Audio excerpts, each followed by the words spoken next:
A presidente do novo Banco de Desenvolvimento, Dilma Rousseff, concedeu entrevista exclusiva ao Leaders Talk. Sobre a visita de Xi Jinping, ela disse: O encontro do banco com o presidente Xi Jinping foi um grande sucesso. Sobre o papel do NDB no apoio ao Sul Global, ela destacou: O banco, sem dúvida, se tornou uma concretização emblemática do mecanismo de cooperação. Sobre o multilateralismo no desenvolvimento global, ela descreveu sua visão. Eu acho que nós vamos conseguir estabelecer um novo mundo, um mundo em que há uma ordem multilateral, maior cooperação. Leaders Talk exclusivo com Dilma Rousseff, a presidente do novo Banco de Desenvolvimento. Fique ligado.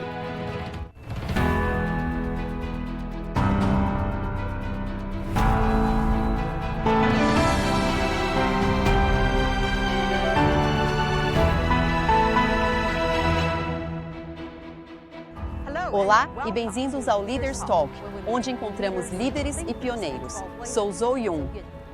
Em 29 de abril de 2025, o presidente Xi Jinping visitou a sede do NBD em Xangai e se reuniu com a presidente Rousseff. Então, qual consenso importante houve na reunião? Enquanto o banco está prestes a comemorar seu 10º aniversário, como a presidente Rousseff avalia a contribuição do banco para a cooperação econômica global e que papel ela espera que o Sul Global, especialmente os países BRICS, possa desempenhar no estabelecimento de uma nova ordem econômica global? Vamos encontrar todas essas respostas em nossa conversa com ela. Em 29 de abril de 2025, o NBD recebeu o presidente chinês Xi Jinping em sua sede, no Parque da Expo, na nova área de Pudong, em Xangai. Foi recebido por Dilma Rousseff, os 4 vice-presidentes e a equipe do banco. O NBD é a primeira instituição multilateral de desenvolvimento iniciada e liderada por mercados e países em desenvolvimento.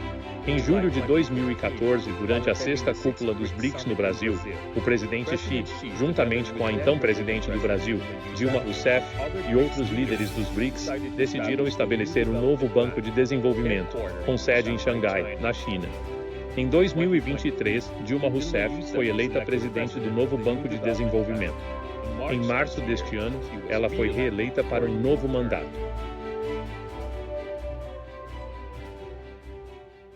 Senhora Presidente, a senhora acaba de reunir-se com Xi Jinping. Então, como foi a reunião e poderia nos compartilhar os seus principais pontos e os tópicos abordados? O encontro do banco com o presidente Xi Jinping foi um grande sucesso. O presidente Xi Jinping sempre demonstrou apoio e, inclusive, ofereceu uma grande ajuda para o banco em momentos difíceis. Nessa primeira década, o presidente Xi Jinping a designou como uma verdadeira década de ouro. Essa realmente foi uma década de ouro. O que realmente importou na presença do presidente Xi Jinping aqui foi termos conversado sobre a próxima década, que ele também classificou como a segunda década de ouro. E ele ainda deu 3 sugestões que considero cruciais para o banco. Primeira, manter o compromisso inabalável com os princípios fundamentais que deram origem ao banco. Quais seriam eles, afinal? Investir nos países do Sul Global, basicamente nos países BRICS. Segundo, construir este investimento nas áreas que são fundamentais, que são aquelas que fazem a diferença para países em desenvolvimento e mercados emergentes: infraestrutura, logística, digital e social. E, em terceiro lugar, há o compromisso fundamental com o investimento em inovação e tecnologia, não é mesmo? Considerando que a aplicação da tecnologia na atividade industrial, na atividade agrícola, na área de serviços, ou seja, em todas as áreas, transforma os países e contribui para que esses países cresçam e se desenvolvam. É que o presidente Xi Jinping demonstra grande clareza sobre as diretrizes que um banco como o novo Banco de Desenvolvimento deve seguir. Quero, então, ressaltar outra questão. Nós discutimos também sobre a preocupação em relação ao atual momento e eu externei. Para o presidente Xi, tenho um grande respeito pela sua posição firme, pela sua posição tranquila e pela sua posição de reafirmação da própria soberania que a China demonstrou ao longo desse período e o respeito e admiração que os países do Sul global sentem por uma postura tão serena, tão lúcida, mas igualmente tão resoluta. O que deixa bastante evidente não é mesmo o fato de que o presidente Xi Jinping é um dos grandes líderes deste importante momento histórico.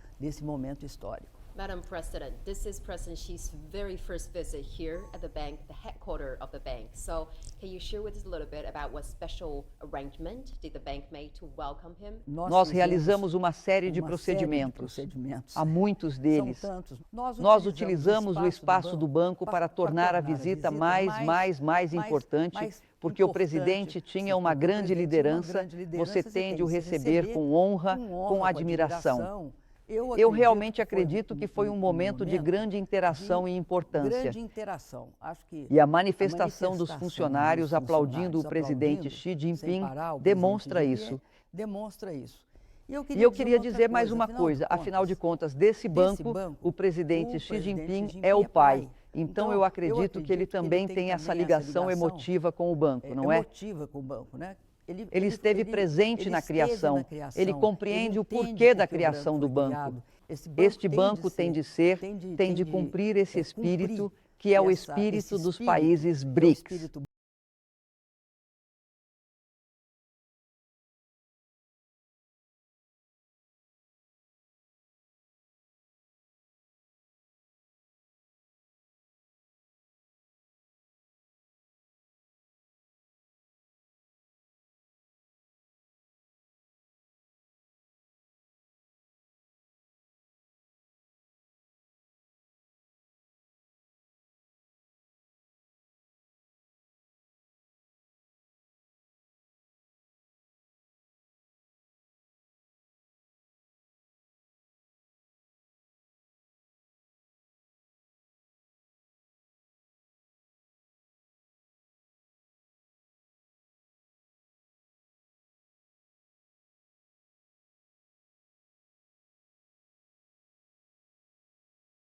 您以国家领导人的身份多次与习近平主席进行会面，并且呢探讨治国理政的经验。您在中国其实有差不多2年的生活工作的经历，也牵引见证了这里的发展和变化。那现在您对于习主席的治国理政的理念有哪些新的感受和理解呢？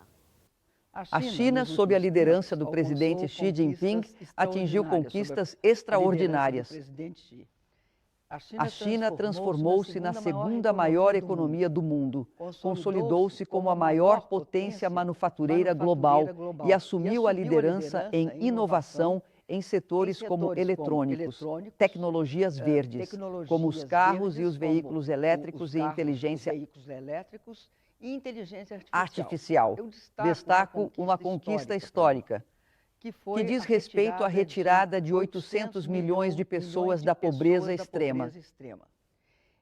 E esse fato eu compreendo de forma muito profunda, porque como ex-presidenta do Brasil, eu liderei políticas sociais que retiraram da pobreza e do mapa da fome da ONU milhões de pessoas. Eu conheço de perto o que representa o desafio de superar a pobreza, mas tenho a clara oportunidade de saber que o presidente Xi Jinping alcançou um feito inigualável, ele retirou. Eu acho também que outra questão relevante é a melhoria nas condições ambientais aqui na China. A melhoria no ambiente de negócios e, ademais, a melhoria na qualidade de vida das pessoas, algo que todos que visitam a China conseguem perceber. Eu tenho feito questão de visitar empresas chinesas, sobretudo aquelas voltadas para a ciência e a tecnologia. A transformação da China numa potência global de inovação é verdadeiramente admirável. Acredito que os avanços são um reflexo dos governos da China, de todos os governos, mas mais recentemente da filosofia de governança do presidente Xi Jinping. Seu pensamento, ancorado na construção teórica e na experiência prática aqui no desenvolvimento chinês, permitiu a construção na China do socialismo com características chinesas. Contudo, estes constituem exemplos maravilhosos para os países do Sul global que buscam construir seus próprios caminhos. Pois a China traçou seu próprio caminho de forma soberana e sustentável. É o que países do Sul global buscam, construir seus caminhos soberanos e sustentáveis. O presidente Xi Jinping propõe uma coisa que eu considero fundamental, que é a construção de uma comunidade global de futuro compartilhado por toda a humanidade, que eu acredito que é o principal conceito que o presidente coloca no plano internacional. Olha, considero o presidente Xi Jinping um dos poucos grandes líderes internacionais deste momento histórico. No entanto, vejo, além disso, outra questão relevante. Eu penso que o presidente Xi é, ademais, um grande pensador, um pensador no que diz respeito à governança e aos seus intrínsecos desafios. Isso quer dizer que ele tem uma característica, sempre que possível, quando eu converso com o presidente Xi Jinping, eu tento extrair os conhecimentos que eu acredito que ele tenha. Eu estabeleço com o presidente uma conversa em que eu tento também entender cada vez mais como ele está vendo. Eu admiro o presidente Xi Jinping pela sua capacidade de formular, pela resistência que ele demonstra e por essa atitude que é soberana, firme, mas não agressiva. Essa eu acho que é uma diferença muito grande. Não é necessário porque ele assume posições claras, tem medidas claras, contramedidas claras, e acho que ele vai deixar uma marca muito forte neste século, no século XXI, muito forte. 今年呢，对于新开发银行来说也是很特别的一年，因为是正式开业10周年。那么，作为银行诞生的主要的推动者之一，同时当然也是见证人。 Quais você considera as maiores conquistas do banco na última década e o progresso atual do banco atende às suas expectativas iniciais? O novo Banco de Desenvolvimento, então, foi estabelecido com um claro mandato: mobilizar recursos para financiar infraestrutura, promover o desenvolvimento sustentável, apoiar a transição energética nos mercados emergentes e nos países em desenvolvimento, além de financiar. O quê? Um desenvolvimento de qualidade nos países BRICS. Incorporando grande parte do que a China realizou, por exemplo, a necessidade de uma industrialização de alta qualidade, de integrar a tecnologia e a inovação em todos os setores da sociedade. Em todas as áreas da sociedade. Então, e também, há uma característica que eu considero de suma importância, realmente muito relevante. Nós não impomos exigências, como muitos bancos multilaterais costumam fazer. Não determinamos quaisquer condicionalidades. Nós aceitamos a agenda e também as demandas dos países. Todos os membros participam em igualdade. Entre nós, não tem um país membro que controla a instituição e que determina a instituição, o que faz a instituição, como acontece em algumas instituições que emergiram de Bretton Woods, em que os Estados Unidos controlam a instituição e definem as suas condições. Nós não temos mecanismo de veto dentro do banco entre os sócios. Nossos mecanismos de financiamento são reconhecidos pela flexibilidade e respeito. Nós respeitamos o que os países querem. O novo Banco de Desenvolvimento também oferece condições financeiras inovadoras. Adotamos, então, o financiamento em moedas locais, o que contribui para a redução do risco cambial e para o fortalecimento da estabilidade financeira dos projetos, especialmente porque nos protege contra as oscilações no mercado internacional da taxa de juros e da taxa cambial. O Banco de Desenvolvimento tornou-se uma realização emblemática do mecanismo de cooperação e reflete O AA, o espírito dos BRICS, o espírito e a visão de nossos líderes e o espírito e a parceria que é necessário ter entre todos os países do mundo. O momento, nós já aprovamos em torno de mais ou menos, nós aprovamos 120, projetos 40 bilhões de dólares, numa visão geral. Numa visão geral. Nós achamos que o desenvolvimento e a forma pela qual a China vem evoluindo é uma espécie de bandeira e de prova que todos os países do mundo podem se desenvolver. Então, nós temos muito interesse nesse processo, que é a análise das condições de desenvolvimento da China. E nós também desejamos ampliar significativamente o nosso alcance, por isso viemos expandir o número de nossos membros, não é mesmo? Hoje, o NDB, além dos 5 fundadores, também tem Egito, Bangladesh e Emirados Árabes Unidos. E os Emirados. E, além disso, nós vamos incorporar mais membros, sendo que 2 já se juntaram a nós, a Argélia e o Uruguai. Este ano não marca apenas o começo de uma nova década para o novo Banco de Desenvolvimento, mas também é um ano de grande importância para você pessoalmente. Em julho, você assumirá um novo mandato como presidente. Quais são os seus pensamentos sobre o planejamento futuro e a visão de desenvolvimento do banco? Além disso, em que áreas você pretende aprofundar a cooperação com a China? Olha, recentemente eu fui eleita, como você disse, para um novo mandato como presidente do Banco dos BRICS, o que me honra profundamente. Nos próximos 5 anos, o banco continuará a impulsionar a sua visão fundadora. Atualmente, contamos com 17 propostas para a adesão de novos países. Nós vamos, sobretudo, aprimorar nossa capacidade e nossa eficiência de cumprir o nosso mandato, que é ampliar os recursos para financiamento. Nós vamos continuar investindo em infraestrutura digital. A digitalização e a economia digital são uma condição para isso. E aqui na China nós temos um exemplo, não é? Que eu acho que é fundamental incorporarmos, que é o fato de ter havido recentemente uma comunicação internacional que, em matéria de inteligência artificial, o DeepSeek demonstrou que é perfeitamente possível.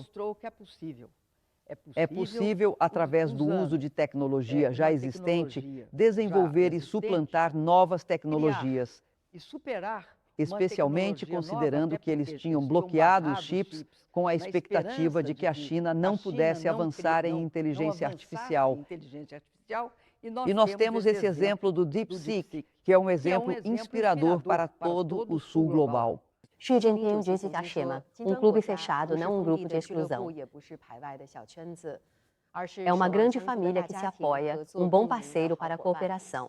Nos últimos anos, vimos cada vez mais países do Sul global se unirem à família BRICS. Na sua opinião, qual é o atrativo dos BRICS? Ao promover ativamente a liquidação em moedas locais para os países membros, oferecendo-lhes mais opções financeiras, o novo Banco de Desenvolvimento está fortalecendo a autonomia econômica do Sul global. De acordo com as suas possibilidades. Eu acredito, que essa parceria inclusiva e eficiente, ela é o nosso padrão, a nossa feição. Liquidação em moeda local para dar aos membros mais opções financeiras. Contudo, alguns países divergem, como os Estados Unidos da América, que ameaçaram os países BRICS com tarifas de 100% caso abandonassem o dólar. Então, qual é a posição do novo Banco de Desenvolvimento sobre isso? E que medidas de resposta serão tomadas? Sim, eu acredito que essa guerra comercial é o maior equívoco que uma nação ou qualquer outro país pode cometer. Essa guerra comercial, aquela situação em que pega-se uma tabela e se coloca todos os países do mundo sob um critério não muito claro, com uma equação matemático-financeira que também não fecha, e assim todos os países ficam sob uma grande pressão nas tarifas. Acho que o que realmente chocou o mundo foi a constatação de que até mesmo ilhas minúsculas estavam sendo submetidas a uma tarifação absurda, incluindo algumas desabitadas. Então, é algo que não se pode. A gente não consegue aceitar isso de forma tranquila. Então, o que eu acho é que os objetivos para os quais eles fizeram isso não são objetivos passíveis de serem atingidos. Na minha opinião, eles estão se prejudicando, porque essas tarifas impostas em 2 de abril, as mais expressivas, elas deram origem, a meu ver, a uma questão fundamental inicial. Elas são responsáveis por algo que os Estados Unidos vêm acusando outros de fazer, elas são responsáveis pela desdolarização. Em segundo lugar, eu acredito que a questão da dívida, aquela questão da dívida, não é bem isso. A questão do déficit em conta corrente nos Estados Unidos, ou seja, o fato de os Estados Unidos serem, de fato, deficitários na balança comercial é um ponto importante. Não se deve simplesmente a tarifas. É uma questão que é intrínseca ao fato de ele ser o controlador da moeda hegemônica. Valéry Giscard d'Estaing, ministro das Finanças de De Gaulle, chamava de privilégio exorbitante, que era o fato do dólar. A moeda hegemônica significa que ele tem de garantir acesso a todos que pagam com dólar. Eles têm de garantir o dólar. Como é que eles garantem? Eles garantem isso ao se tornarem deficitários. Porque há um prêmio significativo por ser deficitário na sua área comercial. Assim, sem nenhum custo, sem a incidência de juros, sem qualquer tipo de encargo, as nações entregam prontamente aos Estados Unidos suas valiosas reservas. Reciclam suas reservas, obviamente pagando um juro modesto. Isso quer dizer que os Estados Unidos podem gastar sem restrição.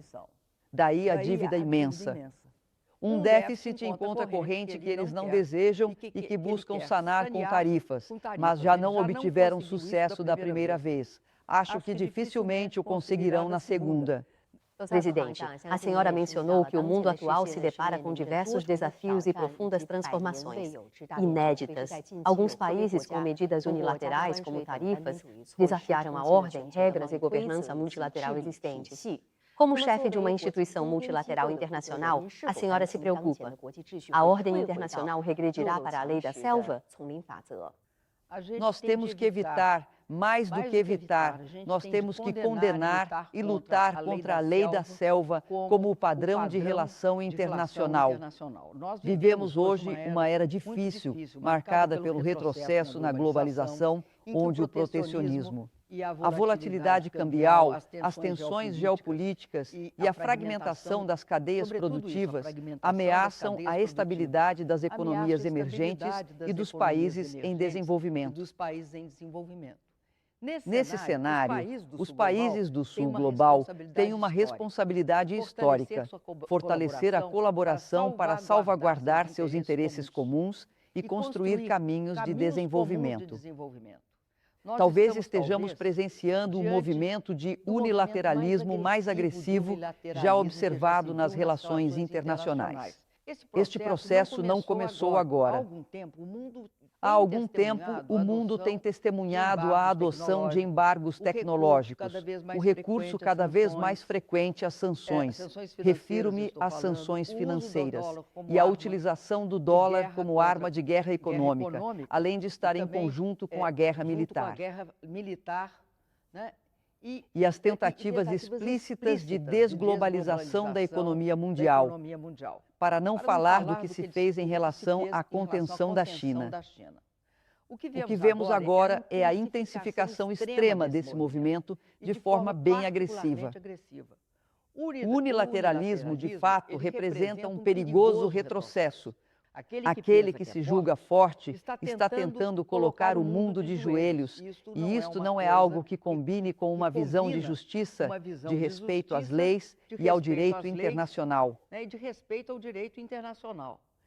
Daí porque eu dou grande importância à postura do presidente Xi Jinping neste contexto de grande dignidade e de uma posição tranquila, uma posição calma, uma posição firme. Ações que mostram ao mundo o que significa ser uma nação responsável diante de fatos disruptivos. Então, eu elogio a postura chinesa diante dessas pressões, porque elas vêm reafirmar seus valores mais essenciais. O compromisso com o multilateralismo, a defesa da prosperidade compartilhada pela humanidade, o respeito entre iguais, o respeito aos outros e a diferença e uma firme posição contra o protecionismo. Presidenta Rousseff, lembro de a entrevistar em maio de 2023. Estava há apenas 2 meses na China e disse-me que gostava de pedalar para visitar os museus de Xangai nos fins de semana. Agora, num piscar de olhos, já trabalha e vive na China há quase 2 anos. Por isso, gostaria muito de saber se, durante este período, houve alguma experiência ou momento que a tenha impressionado de forma especial. Aqui na China, você se beneficia muito em termos de acesso à informação e à cultura. É uma cultura que talvez seja uma das mais antigas e ricas que existem no mundo. Eu tenho tentado primeiro conhecer todas as capitais. As capitais, as antigas capitais, não é mesmo? Conheço Pequim. Eu já conheci Nanquim. Eu fiquei realmente impressionada. Tenho grande admiração pelo sistema de concursos que foi adotado aqui na China durante a era dinástica. Então eu fui visitar o Museu dos Concursos lá em Nanquim. Agora, neste fim de semana, não neste fim de semana, neste feriado, eu vou a Luoyang. Por que estou fazendo isso? Porque eu acredito que a civilização chinesa e a cultura chinesa são pouco conhecidas por nós que vivemos em outra parte do mundo, não é mesmo? Então, a oportunidade que eu tiver para conhecer a civilização e a cultura chinesas.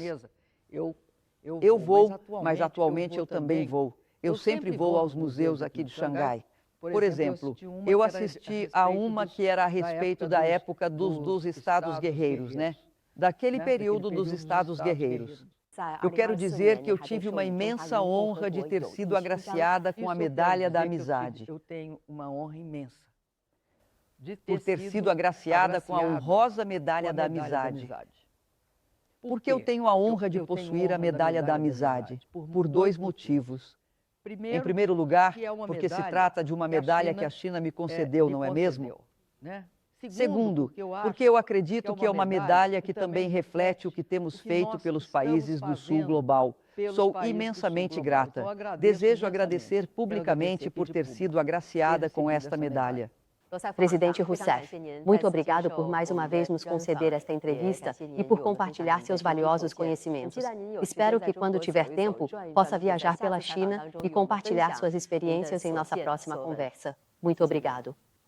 É sempre um grande prazer e uma honra ser entrevistada por você. Então, eu desejo que a gente possa se encontrar sempre, sim. Sempre.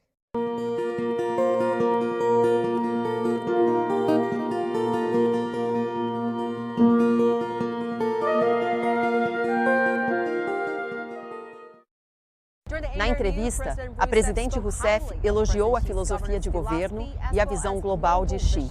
Ela expressou a esperança de maior cooperação entre as nações do Sul global e um papel maior no cenário mundial. Como membro fundador e anfitrião da sede do NBD, a China aprofundará sua cooperação com o banco, contribuindo mais para o Sul global. Com isso, encerramos esta edição do Leaders Talk. Sou Sobian, de Xangai. Obrigado por assistir e até a próxima.